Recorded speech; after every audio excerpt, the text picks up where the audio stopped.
నిన్న prime minister Modi గారు దేశం మొత్తాన్ని అడ్రస్ చేశారు. ఆ స్పీచ్ గురించి మాట్లాడాలని చాలా కుతూహలంగా ఉంది. కానీ ఒక వెరీ ఇంట్రెస్టింగ్ అబ్జర్వేషన్ నేను చేశాను, మీరు జాగ్రత్తగా వినండి. కరెక్ట్ గా 3 రోజుల క్రితం 10th May రాత్రి 10-11 గంటలకి షేబాజ్ షరీఫ్ గారు వచ్చి ఒక విక్టరీ స్పీచ్ ఇచ్చారు పాకిస్తాన్ ప్రజలకి. ఏమని?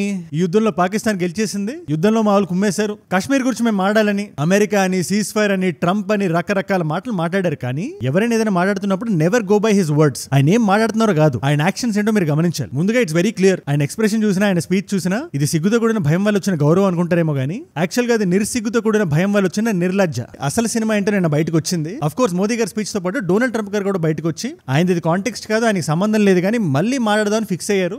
అగైన్ ఆయన ఈగో గురించి మనకు తెలిసిందే, కానీ ఈసారి బై మిస్టేక్ నిజం బయటకు వచ్చింది. జస్ట్ మోదీ గారి స్పీచ్ కి అర్ధగంట ముందు ఇది అగైన్ నాదే క్రెడిట్, నేనే వరల్డ్ లీడర్ ని, సీజ్ ఫైర్ కి సంబంధించిన క్రెడిట్ మొత్తం నాకే ఇవ్వాలి అనే మెసేజింగ్ ఇద్దాం అనుకున్నారు ఏమో గానీ మీరు జాగ్రత్తగా వినండి. ఇక్కడ ఒక పొటెన్షియల్ న్యూక్లియర్ యుద్ధాన్ని మేము ఆపేశాం, మరీ ముఖ్యంగా నేను ఆపేశాను అని చెప్తూ ట్రేడ్ అని, ఇండియాతో ట్రేడ్ మాట్లాడతా, పాకిస్తాన్ తో ట్రేడ్ మాడతా, ఆయనకి ఏదైనా ట్రేడ్ వారే కదా, ఆ డిస్కషన్ లోకి వెళ్ళిపోయారు. On Saturday, my administration helped broker a full an immediate ceasefire, I think a permanent one. కాకపోతే ఈ థియరీ గురించి మనం నిన్నే మాట్లాడాం, అప్పటికి డొనాల్డ్ ట్రంప్ గారు ఈ మాట అనలేదు, బట్ అది నిజమని వాళ్ళు ప్రూవ్ అయింది. మీరు 2 ప్లేస్లు వాళ్ళు గుర్తుపెట్టుకోండి, సర్గోదా, జకోబాబాద్, ఈ 2 ప్లేస్లు వాళ్ళు చాలా ఇంపార్టెంట్. పాకిస్తాన్ కి సీట్ చిరిగిపోయింది. షేబాజ్ షరీఫ్ స్పీచ్ లో ఆయన కళ్ళల్లో భయం కనబడడానికి కారణం కూడా ఈ 2 ప్లేస్లే. అంతెందుకు మోదీ గారు స్పీచ్ ఇస్తూ 3 మాటలు మాట్లాడారు. ఆయన స్పీచ్ మొత్తాన్ని డీకోడ్ చేద్దాం మనం. ఒకటి, ఉగ్రవాదం, వ్యాపారం, ఈ 2 కలిసి ఉండలేవు. రక్తం, నీరు, ఈ 2 కూడా కలిసి ఉండలేవు అని చెప్తూనే एक साथ नहीं हो सकते और ट्रेड एक साथ नहीं चल सकते. న్యూక్లియర్ బ్లాక్మెయిల్ గనక మమ్మల్ని చేద్దాం అనుకుంటే అది జరగని పని. कोई भी न्यूक्लियर ब्लैकमेल భారత్ नहीं సహేగా. దీన్ని ధైర్యం అంటారు. మనకి 3 రోజుల్లో సీటు చిరిగిపోయిన షేబాజ్ షరీఫ్ లాంటి ప్రైమ్ మినిస్టర్ కి ఇక్కడ దాకా వరుస పెట్టి గెలిచామని, ఇక్కడ నుంచి కూడా మేమే గెలుస్తామని, ఉగ్రవాదాన్ని సహించేది లేదు అనే 1 పాయింట్ ఎజెండా ఉండే ప్రధానమంత్రికి ఉండే డిఫరెన్స్ మీకు కనబడుతుంది. That is Modi speech. And ఒకసారి మీరు ఈ స్పీచ్ ని జూమ్ చేసి గమనించండి. ఆ 10-15 నిమిషాల స్పీచ్ మొత్తంలో డొనాల్డ్ ట్రంప్ గారు కాలర్ ఎగరేస్తున్నట్టు ఎక్కడా సీజ్ ఫైర్ అనే పదాన్ని గానీ, అమెరికా అనే పదాన్ని గానీ, డొనాల్డ్ ట్రంప్ అనే పదం గానీ నోటి బయటికి దొరలేదు. మన నిజాన్ని మాట్లాడాలి, ఆయన మనల్ని ఆమ్ ట్విస్ట్ చేశాడు, అట్లీస్ట్ చేద్దాం అనుకున్నాడు. ట్రేడ్ చూపించి లేదా సీజ్ ఫైర్ చేయకపోతే ట్రేడ్ చేయమని చెప్పు, మనల్ని భయపెట్టి బెదిరించి పాకిస్తాన్ పీఎం లాగా జీ హుజూర్ అంటా అనుకుంటే జరగని పని అని మోదీ గారి స్పీచ్ ప్రూవ్ అయింది. ప్లస్ ఆయన visibly he was very angry. Cease fire ఒప్పుకొని అమెరికాకి భయపడితే ఆ కోపం కనబడదు, ఆ ధైర్యం కనబడదు. It's very simple. మేము పాకిస్తాన్ తో మాడాల్సి వస్తే ఇది మోదీ గారు అన్న మాటలేవు. ఇన్ఫాక్ట్ ఆ డిస్కషన్ జరగాల్సి వస్తే అది ఉగ్రవాదపు అణిచివేత మీదే ఉంటది, దాని మీదే మేము ఫస్ట్ మాట్లాడతాం. అగర్ పాకిస్తాన్ సే బాత్ హోగి తో పాక్ ఆక్యుపైడ్ కశ్మీర్ పీఓకే ఉస్ పర్ హీ హోగి. రెండోది, పాకిస్తాన్ ఆక్యుపైడ్ కాశ్మీర్. ఈ మాట మాట్లాడరేమో, భయపడతారేమో అనుకున్నారు, అది కూడా జరగలేదు. అట్ ద సేమ్ టైం ఆయన అవుట్ ఆఫ్ ద వే వెళ్ళిపోయి గిరి దాటేసి ట్రంప్ గారిని అవమానించడం గానీ, అమెరికాని చిన్న చూపు చూడడం గానీ, అలా అమెరికాని గిల్లే ప్రయత్నం కూడా చేయలేదు ఆయన. నిజంగా గెలిచినప్పుడు మాత్రమే ధైర్యం వస్తుంది. పాకిస్తాన్ లాంటి ఆటలో అరటిపండు అయితే గెలిచామని చెప్పుకుంటారు, జబ్బలు చరుచుకుంటారు, తొడలు కొట్టుకుంటారు. షాహిద్ అఫ్రీది అయితే కరాచీ అంతా ఒక జీప్ వేసుకొని బహిరంగంగా తిరుగుతున్నాడు. ఆ విజువల్ ఎంత కామెడీగా ఉందంటే నిజం తెలిస్తే ఆయన ఏమవుతాడు, ఏ నిజం అనే డౌట్ మీకు వస్తే నేను డీజీఎంఐ ప్రెస్ మీట్ మీరు చూసి ఉండాలి. ఏకే భారతి గారిని రిపోర్టర్ క్వశ్చన్ అడిగాడు, మనకి పాకిస్తాన్ లో కిరాణా హిల్స్ ఉంది కదా, దాని మీద మీరు ఏమైనా చేశారా, దాంట్లో న్యూక్లియర్ ఫెసిలిటీ ఉంది కదా, వాళ్ళు న్యూక్లియర్ వార్ హెడ్స్ ని దాచుకున్నారు కదా, దాని మీద కానీ మీరు ఏమైనా May 10th దాడికి వెళ్ళినప్పుడు ఎయిర్ బేసెస్ ని నేలమట్టం చేసినప్పుడు అందులో ఒక లొకేషన్ సర్గోదా కదా, దాని పక్కనే కిరాణా హిల్స్ ఉంది కాబట్టి దాని మీద మీరు ఏమైనా చేశారా అనే క్వశ్చన్ అడిగితే ఆయన రెస్పాన్స్ చాలా వైరల్ వెళ్తుంది ఈ మధ్యన. ఫస్ట్లే ఆయన మాట అన్నారు, అసలు కిరాణా హిల్స్ లో న్యూక్లియర్ కి సంబంధించి ఏమైనా ఉన్నాయనే విషయం మాకు తెలియదు అనగానే మొత్తం నవ్వారు. You for telling us that Kirana Hill houses some nuclear installation. We did not know about it. Okay. And we've not hit Kirana Hills, whatever is there. Okay. I did not brief in my briefing yesterday. See, as a responsible officer ఆయన బయటికి చెప్పకూడదు, అక్కడ ఏమైనా జరుగున్నా కూడా ఆయన డ్యూటీని ఆయన చేస్తున్నారు. కాకపోతే చాలా మీమ్స్ బయటకు వచ్చాయి, అక్కడ ఏదో జరిగింది, పాకిస్తాన్ జింగ్ బ్యాంగ్ అయిపోయింది, దాల్ మే కుచ్ కాలా హే అని చెప్పి అమెరికా నుంచి చైనా వరకు ప్రతి డిఫెన్స్ ఎక్స్పర్ట్ చెప్తున్నాడు. ముఖ్యంగా కిరాణా హిల్స్ లో దాని గురించి ఇవాళ మనం మాట్లాడదాం. అరే ఈ షేబాజ్ ఏంటి స్టమక్ అప్సెట్ అయినట్టు లేదా ఏదో కాన్స్టిపేషన్ వచ్చేట్టు ఎక్స్ప్రెషన్ పెడుతున్న డౌట్ నాకు ఆ రోజే వచ్చింది. కానీ దాని వెనకాతలో ఉండే నిజమే ఈ కిరాణా హిల్స్ ప్లస్ రావల్పిండిలో ఉన్న న్యూక్లియర్ కమాండ్ సెంటర్. ఆ రోజు రాత్రి మన వాళ్ళు దాన్ని ఏదో చేసేసే ఉండుంటారు. అందుకే వారం రోజుల క్రితం వరకు కూడా మాకు సంబంధం లేదు, మాకేం తెలియదు అన్న జేడీ వ్యాన్స్ గానీ డొనాల్డ్ ట్రంప్ గానీ ఆ రోజు షేక్ అయిపోయి వాళ్ళ ఎయిర్ క్రాఫ్ట్ ని 1 hour ఆ రోజు అర్ధరాత్రి 3 వరకు లేదా 4 వరకు మన ఎయిర్ బేస్ ని చెరిపేసే పనిలో ఉంటే 12 ఎయిర్ బేస్లు కరాచీని కూడా మనం కలుపుకుంటే కరెక్ట్ గా 1 దాంట్లో పాకిస్తాన్ లో ఒక ఫ్లైట్ దిగింది. NNSA national nuclear security administration కి సంబంధించిన ఫ్లైట్ అది ఆ రోజు సర్గోదా దగ్గర దిగింది. దానికి కారణం రేడియో యాక్టివ్ లీకేజ్, అంటే ఏదో పెద్ద డ్యామేజ్ తలపెట్టడం పాకిస్తాన్ కి. అండ్ దానికి మోదీ గారి స్పీచ్ లో న్యూక్లియర్ బ్లాక్ మెయిల్ అనే పదానికి కూడా ఒక లింక్ ఉంది. Let us discuss about it. And అన్నిటికన్నా ముఖ్యంగా ప్రతిసారి వాళ్ళు మన దేశంలోకి రావడం, ఉగ్రవాదులు పంపించడం, అమాయకపు ప్రజల్ని చంపేయడం, మతోన్మాదంతో తిరిగి లాగిపెట్టి కొడితే తగిలిన దెబ్బలతో అమెరికా దగ్గరికి వెళ్ళి ఏడవడం లేదా న్యూక్లియర్ బ్లాక్ మెయిల్ చేయడం ఇది కామన్ అయిపోయింది. దీనికి చాలా మంది డిఫెన్స్ ఎక్స్పర్ట్స్ చెప్తున్న సొల్యూషన్ ఏంటి, దాన్ని మీకు పూసగుచ్చినట్టు ఎక్స్ప్లెయిన్ చేస్తాను. అంతేందుకు నిన్నటి స్పీచ్ పక్కన పెట్టండి, ఆదంపూర్ లో పంజాబ్ లో పాకిస్తాన్ వాళ్ళు చేస్తున్న ప్రోపగండా ఉంది కదా, ఆ ఫేక్ ఆర్టికల్స్ అన్నింటినీ లాగిపెట్టి చంప మీద కొట్టినట్టు వెనకాతల మంచి S-400 అవి పెట్టుకొని ఏవి షేబాజ్ షరీఫ్ అయినా, అసీం మునీర్ అయినా, ఖ్వాజా ఆసిఫ్ అయినా, అయాతుల్లా అయినా కాలర్ ఎగరేసి చెప్తున్నారు కదా, మేము ధ్వంసం చేసాం, ఇండియాలో వీటిని పడగొట్టాం, వాటిని పడగొట్టాం, ఈ యుద్ధంలో మేమే గెలిచాం, S-400 నేలమట్టం చేసామంటున్నారు కదా. అదే S-400 మంచిగా బ్యాక్గ్రౌండ్ లో పెట్టి ఒక మంచి ఫోటో దిగారు ఆయన, మీరే చూడండి. ఇన్ఫాక్ట్ ఆయన ఇచ్చిన స్పీచ్ కూడా దాని ముందే ఉంది. ఆయన ఒక్కటే మాట అంటున్నారు, మనం భారత్ మాతాకి జై అన్న ప్రతిసారి శత్రు గుండెల్లో రైళ్లు పరిగెడుతున్నాయి. जब भारत के सैनिक मां भारती की जय बोलते हैं तो दुश्मन के कलेजे कांप जाते हैं. ఎనీవేస్ ఆయన చెప్పిన ప్రతి ఇంపార్టెంట్ విషయం వీడియోలో మనం డిస్కస్ చేద్దాం. అండ్ ప్రస్తుతం ఉండే సెన్సిటివ్ సిచువేషన్ లో, కాంబాట్ సిచువేషన్ లో ఇండియాకి పాకిస్తాన్ కి మధ్యలో రోజు కొన్ని వందల అప్డేట్స్ వస్తున్నాయి. అండ్ వెస్టర్న్ మీడియా అంతా పాకిస్తాన్ కు వత్తాస్ పలుకుతున్న ఈ టైంలో మన దేశం గురించి మనం మాట్లాడడం చాలా ఇంపార్టెంట్, ముఖ్యంగా ధర్మం మన వైపు ఉన్నప్పుడు. అండ్ ఈ అప్డేట్స్ అన్నింటినీ అందరికీ అర్థమయ్యే భాషలో ఒక 15-20 నిమిషాలు వీడియో చేసి మీ ముందు పెట్టేస్తా, అది నా బాధ్యత. మీలో చాలా మంది చూస్తున్నారు, ఒక నాలెడ్జ్ పిల్ల కన్జ్యూమ్ చేస్తున్నారు, దానివల్ల కొత్త వాళ్ళు కూడా రీచ్ అవుతున్నాయి కాబట్టి చెప్తున్నాను. అలాంటి కొత్త వాళ్ళలో మీరు ఒకరైతే రోజు వచ్చి నా వీడియోస్ పెట్టగానే మీ దగ్గర రావాలంటే కింద కనబడే సబ్స్క్రైబ్ బటన్ నొక్కి పెట్టేసుకోండి. డన్. ఫస్ట్ మన మోదీ గారి స్పీచ్కి వెళ్ళిపోదాం. ఇలాంటి వరల్డ్ లీడర్స్ ఇచ్చే స్పీచ్, ముఖ్యంగా ఇండియా లాంటి కంట్రీ నుంచి ఒక వరల్డ్ లీడర్ ప్రపంచం మొత్తానికి ఒక మెసేజ్ ఇస్తున్నారంటే ఇవాళ US నుంచి చైనా వరకు అందరూ వింటుంటారు దాన్ని. సో ఏం మాట్లాడదాం జాగ్రత్తగా చూసుకొని కొలతేసి మాట్లాడడంతో పాటు మూడ్ ఆఫ్ ద నేషన్, మా మీదకి రావద్దు, మా జోలికి రావద్దు అనే ఒక వార్నింగ్ కూడా వెళ్ళాలి. ఆయన స్పీచ్ నుంచి మనకు ఒకటి క్లియర్ అయిపోయింది. ఆపరేషన్ సింధూర్ అనేది 3-point agenda. Point number 1 is decisive retaliation. మా మీద ఎటువంటి ఉగ్రవాద దాడి జరిగినా మా టర్మ్స్ లో, ఇక్కడ దీన్ని అండర్లైన్ చేసి పెట్టుకోండి, ఎవడో ఎక్కడి నుంచి వచ్చి మీడియేట్ చేస్తారన్నా, బ్రోకరిజం చేస్తారన్నా మేము దాన్ని తీసుకోం. మా టర్మ్స్ లో మేము రిటాలియేట్ అవుతాం. ఆ ఎలకలు ఎక్కడ దాక్కున్నా, వాటి రూట్స్ ఎక్కడున్నాయో అక్కడ మా జెట్లు వేసుకొని వెళ్ళి వాళ్ళ స్థావరాలని చెరిపేస్తాం. పాయింట్ నెంబర్ 2, ఉగ్రవాదులను ఎవరైతే స్పాన్సర్ చేస్తున్నారో వాళ్ళకి, ఉగ్రవాదులకి మా దృష్టిలో సెపరేషన్ లేదు.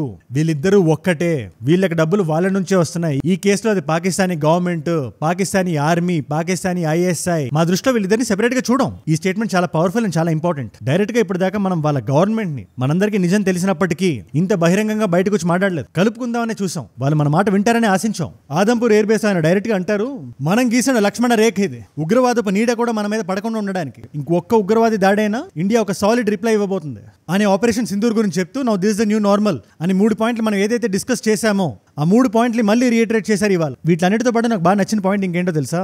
ఆయన మాట అన్నారు, పెద్ద ఆయన ప్రధానమంత్రి గారు, అందరూ చాలా ప్రశాంతంగా పడుకొని ఉంటారు కదా ఆ రోజు, ఈ ఉగ్రవాదులు వాళ్ళ బ్యాకర్స్ భారతదేశాన్ని సమూలంగా నాశనం చేద్దామని ఎవరైతే అనుకుంటున్నారో వాళ్ళు ప్రశాంతంగా పడుకునే స్థావరాల్ని మనం కొట్టినప్పుడు వాళ్ళకి భారత్ మాతాకి జై అనే మాట వినబడి ఉంటది. भारत माता की, भारत माता की, भारत माता की అని ఎయిర్ ఫోర్స్ వాళ్ళు ఎవరైతే ఉన్నారో వాళ్ళందరికీ ఒకటే మాట అన్నారు, యూ మేడ్ అస్ ప్రౌడ్. ఈ భారతదేశపు భూమి మీద ఉండే ప్రతి తల్లి ఆవిడ గర్వపడేలా మీరు రిటాలియేట్ అయ్యారు, అందుకు మీ అందరినీ చూడడానికి నేను వచ్చాను ఆయన అన్నారు. और मैं आज सुबह सुबह आपके बीच आया हूं आपके दर्शन करने के लिए. जब वीरों के पैर धरती पर पड़ते हैं तो धरती धन्य हो जाती है. ఇదిగో ఇక్కడే ఉన్నాం కదా ఆదంపూర్ ఎయిర్ బేస్ లో, పంజాబ్ లో. దీన్ని కొట్టడానికి కూడా వచ్చారు, కానీ వాటిలన్నింటినీ మనం గాల్లోనే లేపేశాం. ఇన్ఫాక్ట్ 2014లో ఇదే మోదీ గారు ప్రైమ్ మినిస్టర్ అయినప్పుడు ఆయన కూడా ప్రయత్నించారు. బట్ ప్రైమ్ మినిస్టర్ ఆయన ఇనాగరేషన్ కి రప్పించి ఫోటోలు అవి దిగారు. తిరిగి వాళ్ళు మనకి ఏం చేశారు, అమన్కే ఆశ అనే పదాన్ని అరిగిపోయిన టేప్ రికార్డర్ లో పెట్టిన క్యాసెట్ లా మనం ఎన్నిసార్లు విన్నా, అరే మన యుద్ధాల్లో గెలిచినా కూడా మనం తీసుకున్న మన నేలని తిరిగి మళ్ళీ వాళ్ళకి ఇచ్చేసి 93,000 సైన్యం వదిలేసి వాళ్ళకి మనం కలిసి పనిచేద్దాం అని ఎంత కలుపుకుందాం చూసినా తిరిగి వాళ్ళు మనకి ఇచ్చింది నమ్మక ద్రోహమే. ఇది ఎవరు ఒప్పుకున్నా ఒప్పుకోకపోయినా కశ్మీర్ లో జరిగిన ఎథనిక్ క్లెన్సింగ్ గురించి వాళ్ళు ఎంతమంది మాట్లాడుతున్నారు. ఎనీవేస్ అదొక రోగ్ నేషన్, అది దాన్ని మూలాలతో లేపేయాలి. మోదీ గారు అదే మాట అన్నారు, డైరెక్ట్ గా బహిరంగంగా చెప్పలేదు. చెప్పడం అంత డిప్లొమాటిక్ గా కరెక్ట్ కూడా కాదు, కానీ ఆయన ఎప్పుడైతే న్యూక్లియర్ బ్లాక్ మెయిల్ గురించి మాట్లాడారో మనం డైరెక్ట్ గా పాకిస్తాన్కి చెప్పలేం. ఇవాళ ఏమవుతుంది, ప్రపంచం అంతా వచ్చేసింది, వాళ్ళ దేశం చెరిగిపోతుంది, అక్కడ ఏదో రేడియో యాక్టివ్ లీకేజ్ నడుస్తుందని చెప్పి మన ఆపరేషన్స్ వల్ల ఈజిప్ట్ నుంచి ఒక ఫ్లైట్ వెంటనే దిగిపోయింది, అమెరికా వెంటనే దిగిపోయింది. ప్రెసిడెంట్ ఓ ట్వీట్ వేసాడు, అత్యుత్సాహం ప్రదర్శించి మన ఇండియన్ గవర్నమెంట్ చెప్పక ముందే. కామన్ సెన్స్ అనే పదాలు వాడుతున్నారు వాళ్ళు. ఏ అమెరికా? జపాన్ లో హిరోషిమాని, నాగసాకిని అలా చేసిన అదే అమెరికా ఇవాళ మనకి కామన్ సెన్స్ గురించి నీతి వాక్యాలు చెప్తుంది, ఉపోద్ఘాతాన్ని ఇస్తుంది. ఎనీవేస్ మనందరూ ఒప్పుకోవాల్సిన విషయం ఏంటంటే వాళ్ళు అనే స్టేజ్ లో ఉన్నారు ఇవాళ. That is the reality of truth. మనం ఆప్టిమిస్టిక్ గా ఉండాలి. That is the reality of truth. మనం రియలిస్టిక్ గా ఉంటేనే ఆప్టిమిస్టిక్ ఎంతూజియాస్టిక్ గా ఉండాలి. ఆ పవర్ ని మనం కొట్టడానికి మన వంతు ప్రయత్నం మనం చేయాలి. ఇవాళ డైరెక్ట్ గా పాకిస్తాన్ మనం ఎదుర్కొంటుంటే ప్రపంచం అడ్డు రావచ్చు. దానికి కారణం వాళ్ళ దగ్గర ఉండే న్యూక్లియర్ ఆయుధాలు అయి ఉండొచ్చు. కాకపోతే మీ అందరికీ ఒక విషయం తెలుసా, వాళ్ళు ఎంత అడుక్కు తినే స్థాయిలో ఉన్నారంటే పాకిస్తాన్ మనం కరెక్ట్ గా చూసి గురి పెట్టి కొడితే దెబ్బకి అవే న్యూక్లియర్ ఆయుధాలు వాళ్ళ దేశం నుంచి బయటకు వెళ్ళిపోతాయి. ఎలా అనే డౌట్ మీకు వస్తే, వాళ్ళ దేశంలో హెల్త్ కన్నా ఎడ్యుకేషన్ కన్నా దేని మీద ఖర్చు పెడతారు అనే డౌట్ మీకు వస్తే ఇదిగో దీని మీదే. న్యూక్లియర్ వార్ హెడ్స్ ని మెయింటైన్ చేయాలంటే కొంచెం ఖర్చు అవుతుంది. కొంచెం కాదు, బాగా $2 నుంచి $2.5 బిలియన్ ఖర్చు అవుతుంది సంవత్సరానికి. ఆ డబ్బులు సొంతగా ఖర్చు పెట్టేంత దమ్ము పాకిస్తాన్కి లేదు. అట్లీస్ట్ ఇప్పటి నుంచి ఖర్చు పెట్టాలి, ఇండస్ట్రియలైజ్ చేయాలి, వ్యాపారం చేద్దాం, గ్లోబలైజ్ చేద్దాం అనే తెలివితేటలు కూడా పాకిస్తాన్కి లేవు. ఉంటే ఆ దేశంలో షాహిద్ అఫ్రీది లాంటి ఎందుకు ఉంటాడు? అలాంటి వ్యక్తికి సపోర్ట్ ఎలా వస్తుంది? సో లేవు కాబట్టి అడుక్కొని అర్థించి కాళ్ళ మీద పడి వాళ్ళు ఇచ్చిన చిల్లర నేర్కొని వస్తుంది. ఎవరు? ఈ IMF గానీ, వరల్డ్ బ్యాంక్ గానీ, చైనా గానీ, సౌదీ అరేబియా గానీ, ఇప్పుడు అమెరికా గానీ ఆ డబ్బుల్ని ఖర్చు పెడుతుంది. కాబట్టి మనం మన చాకచక్యాన్ని వాడి, చాణక్య నీతిని వాడి IMF లాంటి సంస్థల దగ్గరికి వెళ్ళి ప్రెషర్ పెట్టాలి. మనకి 3% ఆజిమాయిషీ ఉంది. హైయెస్ట్ ఇస్ అమెరికా, ఒక 17.7% ఉంది అమెరికాకి. ఆ ఆజిమాయిషీని వాడే, ఆ పెత్తనాన్ని వాడే మొన్న $2.4 బిలియన్ పాకిస్తాన్కి ఇప్పించింది. ఆ డబ్బులు తీసుకొని మన దగ్గరకు వచ్చి మన బార్డర్లు దాటి వాళ్ళ డ్రోన్ డిస్కో డాన్సులు చేస్తున్నాయి. నిజం చెప్తున్నా, సిగ్గు శరం లేదు. డ్రోన్ రావడం, మన చేతిలో కింద పడడం. వాళ్ళ యూట్యూబర్ ఒక అతను చెప్తున్నాడు, పాకిస్తాన్ యూట్యూబర్, అదేలా వాళ్ళు ఏ ఆయుధాన్ని వేసినా, ఏ మిసైల్ వేసినా, ఏ డ్రోన్ కొట్టినా మన లొకేషన్ లోకి 1 మీటర్ యాక్యురసీతో తగులుతుంది కదా. 1 మీటర్ యాక్యురసీతో. అది మైండ్ బ్లోయింగ్. అది మనం ఏ వేసినా కింద పడిపోతే ఏంటి అని అక్కడ అడిగితే వాళ్ళకి సమాధానం లేదు. సోషల్ మీడియాలో చెక్ చేసుకోమంటారు. ఇన్ఫర్మేషన్ వార్ఫేర్ లో ముందు ఉన్నారు కదా. రోజు చాలా మెసేజ్లు వస్తున్నాయి నా దగ్గరికి. అది పాప టిక్ టాక్ వీడియోలు అవన్నీ చూసి మన భారతదేశం అమాయకులు చంపేస్తుందా అని అడుగుతున్నారంట. మనం అంత మంచోళం కాదా అని అడుగుతున్నారంట. ఇది ఎందుకు నడుస్తుంది? నెరేటివ్ ఎందుకు నడుస్తుంది? ప్యూర్లీ అమెరికా చేస్తున్న బిజినెస్ ఇది. వాళ్ళ జెట్స్ ఎక్కువ అమ్ముడుపోవాలనే కక్కుర్తి మాత్రమే. వాళ్ళ ఆయుధాలు కానీ, వాళ్ళ ఫైటర్ జెట్లు కానీ ఎక్కువ అమ్ముడుపోవాలి. నంబర్ 1. ట్రంప్కి ఏదైనా ట్రేడే. అగైన్ ఆయన పాయింట్ ఆఫ్ వ్యూలో చూస్తే ఆయన దేశం ఆయనకు ముందు వస్తుంది. బట్ ఈ ఆర్గనైజేషన్స్ లో సిస్టమాటిక్ గా ఎక్కువ మంది పాకిస్తానీలు ఉండడంతో పాటు ఒకప్పుడు కోల్డ్ వార్ నడిచింది చాలా దశాబ్దాల క్రితం అమెరికాకి, సోవియట్ యూనియన్ కి. ఆ టైంలో మనం అటు సైడ్ లీన్ అయ్యాం. అప్పటి విశ్వాసం ఇప్పుడు కూడా చూపిస్తుంటది రష్యా. బట్ పాకిస్తాన్ అనే గుంటనక్క అమెరికా వైపు టిల్ట్ అయింది వాళ్ళు వేసే బిస్కెట్లకు ఆశపడి. ఇదే విషయాన్ని ఖ్వాజా ఆసిఫ్ కూడా ఒప్పుకున్నాడు. ఇన్ఫాక్ట్ అప్పటి నుంచి ఒక నెరేటివ్ సెట్ అయిపోయి ఉంది ఇండియా మీద కానీ, ఇండియన్ సివిలైజేషన్ మీద కానీ. మనం ఏదైనా గొప్పగా చేసినా దాన్ని వాళ్ళు డౌన్ ప్లే చేస్తారు. మన మీద ఏదైనా జరిగితే దాన్ని ఎగ్జాజరేట్ చేస్తారు. మీరు జాగ్రత్తగా గమనించండి. ఆపరేషన్ సింధూర్ అనేది ఎంత పెద్ద ఆపరేషన్, మీరు న్యూట్రల్ గా ఆలోచించండి. ఒక దేశం ఇంకో దేశం మీదకి వెళ్ళి మెజర్డ్ గా కొలతేసి 100లో తీవ్రవాదాన్ని లేపేసింది, సివిలియన్స్ కి ఎటువంటి అన్యాయం జరగకుండా. It's a massive feet. దాని గురించి మీరు గార్డియన్ లో ఎన్ని ఆర్టికల్స్ చదువుతారు, లేదా న్యూయార్క్ టైమ్స్ లో గానీ, CNN లో గానీ ఎంత చదువుతారు మీరు? అదే ఫ్రాన్స్ ఇండియాకి ఇచ్చిన ఒక రఫేల్ జెట్ పడిపోయింది అనే ఒక ఊహాగానం రానివ్వండి, మొత్తం తిప్పేస్తారు. దీనికి కారణం జెలసీ. ఇప్పుడు let me give U an example. చైనాకి మనం అంటే ఇష్టం లేదు, యూఎస్ఏకి మన ఎదుగుదల ఇష్టం లేదు, పాకిస్తాన్ మన పతనాన్ని కోరుకుంటది, బంగ్లాదేశ్ మన దేశంలో కొన్ని 100 స్లీపర్ సెల్స్ ని పంపిస్తుంది. ఇవాళ అడుక్కునే వాళ్ళు చాలా మంది ఉంటారు, బెగ్గర్స్ లాగా కొన్ని సంవత్సరాల నుంచి ఉంటారు. అలాంటి ఒక వ్యక్తిని మనం పట్టుకుంటే ఆ వ్యక్తి గత 6-7 సంవత్సరాలుగా బంగ్లాదేశ్ నుంచి ఇండియాలో ఉన్నాడని తేలింది. 6-7 సంవత్సరాలుగా మనం దాన్ని సీరియస్ గా తీసుకోం. చాలా పెద్ద సమస్య అది. జస్ట్ ఓట్ బ్యాంక్ పాలిటిక్స్ చేయడానికి వాళ్ళు మన దేశంలో ఉంటే మనకే బెటర్ అని చెప్పి కుకీస్ గానీ, రోహింగ్యాస్ గానీ, పాకిస్తాన్ వాళ్ళు గానీ భద్రంగా ఉంచుతాం. మనం ఫ్యాంటసీ సినిమాలు మనం తీస్తాం, కామెడీ సినిమా, లైట్ హార్టెడ్ సినిమాలు. తమిళ్లో ఒక సినిమా వచ్చింది మొన్న, శశికుమార్ గారిది. ఇక్కడ నుంచి బయట దేశం నుంచి, శ్రీలంక నుంచి వచ్చి మన ఉద్యోగాలు తీసుకుంటుంటే, మన ఆధార్ కార్డులు ఈజీగా కొట్టించుకుంటుంటే దాన్ని చాలా ఫన్నీగా నవ్వుకుంటుంటాం మనం. బెంగ్డూబీ ఆర్మీ క్యాంప్ అని, అది మన వెస్ట్ బెంగాల్లో ఉంది. అది దాని ముందు అడుక్కునేవాడు ఇంటెలిజెన్స్ ఆఫీసర్ అంటే బంగ్లాదేశ్ కి సంబంధించి. నౌ ఇమాజిన్ ప్లంబర్స్ గా, కుక్స్ గా, అడుక్కునే వాళ్ళగా ఎంత మంది ఉన్నారో మన దేశంలో. మనం 2.5 వార్ ఫ్రంట్ అంటాం కదా. ఈ 0.5 ఎక్కడి నుంచి వస్తుంది? ఇండియా దేశం లోపల నుంచి వస్తుంది. వీళ్ళని బేస్ చేసుకుని వస్తుంది. వీళ్ళని బేస్ చేసుకుని ఓట్ బ్యాంక్ పాలిటిక్స్ చేస్తున్న పొలిటీషియన్స్ ద్వారానే వస్తుంది. You have to remember that. ఇవాళ ఏ దేశానికైనా అభివృద్ధితో పాటు దేశ సంరక్షణ కూడా అంతే ఇంపార్టెంట్. మనల్ని 200 సంవత్సరాల పాటు బ్రిటిష్ రూల్ చేసింది, వదిలేసేటప్పుడు చీల్ చేసింది 2 దేశాల కింద. అదేమైనా సరిగ్గా చీల్చిందా అంటే అది కూడా లేదు. దాని పర్యవసానాలు ఇవాళకి మనం అనుభవిస్తున్నాం. కాకపోతే ఇవాళ మన రిజాల్వ్ అనేది ఎంత స్ట్రాంగ్ అంటే, మనం దాన్ని లైట్ తీసుకున్నాం. మన కల్చర్ ఎంత ఫండమెంటల్ గా రూటెడ్ గా ఉందంటే, ఎంత చేసినా మనం ఇవాళ ఒక రైజింగ్ కంట్రీనే. పాకిస్తాన్ లా కూలబడిపోలేదు, చతికిల పడిపోలేదు, ఎదగడానికి చూస్తున్నాం, ఆప్షన్స్ వెతుకుతున్నాం. కరప్షన్ ఉంది, బెటర్ ఎకానమీ అవడానికి చూస్తున్నాం, ప్రాబ్లమ్స్ ఉన్నాయి. బట్ ఆ ప్రాబ్లమ్స్ మనల్ని నేలమట్టం చేసేలేదు. It's making a stronger and stronger. ఇవాళ ఒక విషయం నేను చెప్తున్నా, చాలా బహిరంగంగా చెప్తున్నా. నేను battle tested air defence system లో ఇవాళ మన air defence system battle test ఉంది. మన S-400 గానీ, మన ఆకాష్ తీర్ గానీ, దాని దమ్మేంటో ప్రపంచానికే కదా మనకు కూడా తెలిసింది. So don't be pessimistic, positive గా చూడండి. కొడతాం, మనం కొట్టాల్సిన రోజు వస్తుంది, కొడతాం, చాలా గట్టిగా కొడతాం. మన దగ్గర ఉండే అదే చాణక్య నీతిని వాడి ఎంత త్వరగా వీలైతే అంత త్వరగా డీన్యూక్లియరైజ్ చేయాలి పాకిస్తాన్ ని. నంబర్ 2, యుగోస్లేవియా అని ఒక దేశం ఉండేది. ఆ దేశం ఇవాళ చెరిగిపోయింది. దానికి కారణం ఏంటి? రకరకాల కల్చర్స్ లోపల ఉండడం వల్ల, అవన్నీ ఒక దగ్గర ఉండలేకపోవడం వల్ల డిసింటిగ్రేట్ అయిపోయింది, డిస్మెంబర్ అయిపోయింది. ఇవాళ పాకిస్తాన్ అదే స్టేజ్ లో ఉంది. బలూచిస్తాన్ లో వాళ్ళు గట్టిగా పోరాడుతున్నారు. అక్కడ మూవ్మెంట్ నడుస్తుంది. పష్తూన్లు మెయిన్ సెపరేట్ అంటున్నారు, సింధులు మెయిన్ సెపరేట్ అంటున్నారు. దెబ్బకి గురి చూసి లాగి పెట్టి కొడితే 4 ముక్కలు అవ్వాలి పాకిస్తాన్. అయినా పాకిస్తాన్ అసలు ఉండకూడదు అనుకోవాలి. దానికి మన దేశం చేయాల్సిన సపోర్ట్ చేస్తుంది, చేయాలి కూడా. చాలా మంది డిఫెన్స్ ఎక్స్పర్ట్స్ ఏమంటున్నారంటే అసలు పాకిస్తాన్ హైకమిషన్ ఇండియాలో ఎందుకు, దాన్ని మార్చేసి బలూచిస్తాన్ హైకమిషన్ పెట్టండి. మీరు బలూచిస్తాన్ దేశాన్ని మనం రికగ్నైజ్ చేద్దాం. మీరు గమనించండి, బలూచులు వాళ్ళు ఎంత అనగదొక్కబడుతున్నారంటే వాళ్ళ దేశంలో ఉండే మినరల్స్ కి వాళ్ళ నేల మీద బంగారం ఉంది, బంగారం లాంటి మినరల్స్ ఉన్నాయి. వాళ్ళ జేబుల నుంచి లాగేసి చైనా కట్టబెడుతుంది పాకిస్తాన్. అదే బలూచులో ఎంత మినరల్ కేపబిలిటీ ఉందో మన అందరికీ తెలుసు. అలాంటి వాళ్ళని మోసం చేస్తున్నారు. 50% ప్రాఫిట్ చైనా వాడు తీసుకుపోయి 2% మాత్రం బలూచ్ వాళ్ళకి ఇచ్చారంటే మీరు నమ్ముతారా? ఇవాళ వాళ్ళ గొంతు జస్ట్ పాకిస్తాన్ లో వినబడవచ్చు, రేపు ప్రపంచం అంతా మాట్లాడుతుంది, వినబడుతుంది. ఇప్పుడు వాళ్ళు నెరేటివ్ లో కూర్చోవట్లేదు కదా, అందుకే చాలా మంది మాట్లాడలేదు. కానీ మనం మాట్లాడాలి బలూచ్ తమ్ముళ్ళ కోసం, రేపటి తరం కోసం. వాళ్ళు ఒక స్లోగన్ చాలా గట్టిగా నమ్ముతారు, ముఖ్యంగా ఈ సీపెక్ కి సంబంధించి. చైనా వాడు వచ్చి అక్కడ ఏవో కడుతున్నాడు కదా, నా జుక్కుదా నా బిక్కుదా సిర్ఫ్ లడదా, తలొగ్గం అమ్ముడుపోం, యుద్ధం చేస్తాం, సీపెక్ నహి బలోచో దా హక్ చందా. అంటే మాకు కావాల్సింది సీపెక్ కాదు, అది మా హక్కు మాకు కావాలని అడుగుతున్నారు వాళ్ళు. భారతదేశం వింటుంది.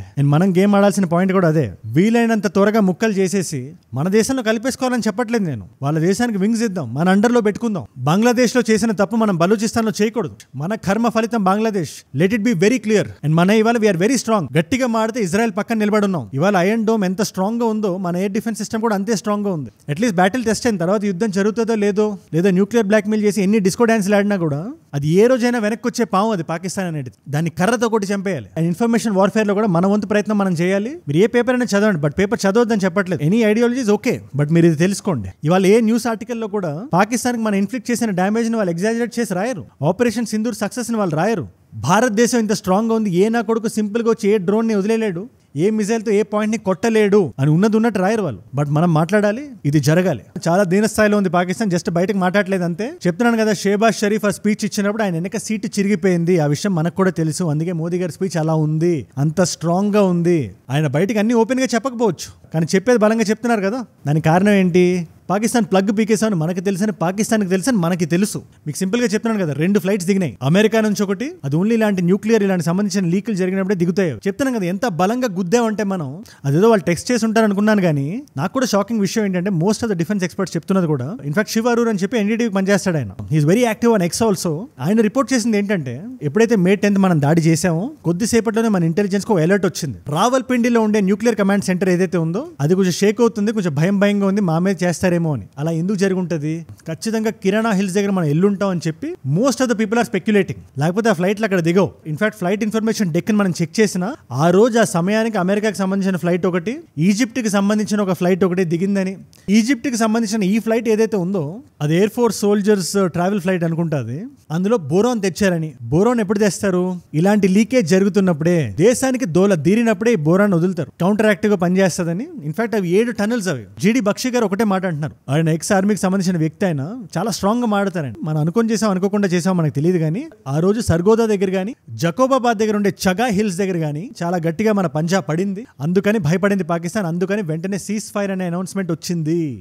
Nuclear red lines of Pakistan have been destroyed. There was Lieutenant General Ahmad Kidwai. We have to read between the lines. And ఈ న్యూక్లియర్ వార్ హెడ్స్ లో కూడా అందులో యురేనియం అని ఉంటుంది. మరి డీప్ గా వెళ్ళట్లేదు నేను. అటొకటి ఇటొకటి ఉంటాయి ఆ కాంపోనెంట్స్.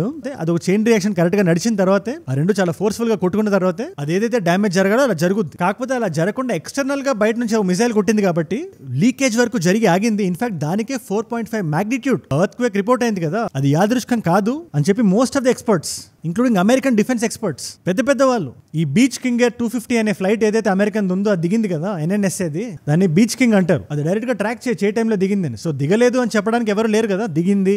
అది ఎప్పుడు దిగుతుంది? న్యూక్లియర్ రియాక్షన్ ఏదైనా జరిగినప్పుడే దిగుతుంది. డైరెక్ట్ గ్రోస్మెన్ అని చెప్పి ర్యాండ్ కార్పొరేషన్ లో ఆయన సీనియర్ డిఫెన్స్ అనలిస్ట్, ఆయన ఏదో ఫెసిలిటీని డ్యామేజ్ చేశారు ఇండియన్ ఆర్మ్డ్ ఫోర్సెస్ అని చెప్పి ఆయన ఒక పోస్ట్ చేశారు. సో తెలిసి చేసామో తెలియక చేసామో అసలు జరిగిందో లేదో కానీ అది మన ఫోర్స్ అని మాట్లాడకూడదు, మన డిఫెన్స్ మాట్లాడకూడదు. వాళ్ళ డ్యూటీ వాళ్ళు చేశారు. కానీ చాలా బలమైన డ్యామేజ్ అయితే ఇన్ఫ్లిక్ట్ చేశాం మనం. Let that get straight in. మన పవర్ మనకు తెలియాలి కాబట్టి నేను చెప్తాను మీ అందరికీ. చాలా మంది మీలో ఒక నిరాశ నిస్పృహత ఉండుంటారు. మన చుట్టూ హాస్టిలిటీస్ ఉన్నాయి. అటు యూఎస్ మన ఫ్రెండ్ అనుకుంటే యూఎస్ మనల్ని వెన్నుపోటు పొడుస్తుంది. ఇవాళ చైనాతో ఇన్ని డాన్సులు చేసి, ఇవాళ చైనాతో ఇంత గొడవ పడి సడన్ గా డ్యూయెట్ వేస్తుంది.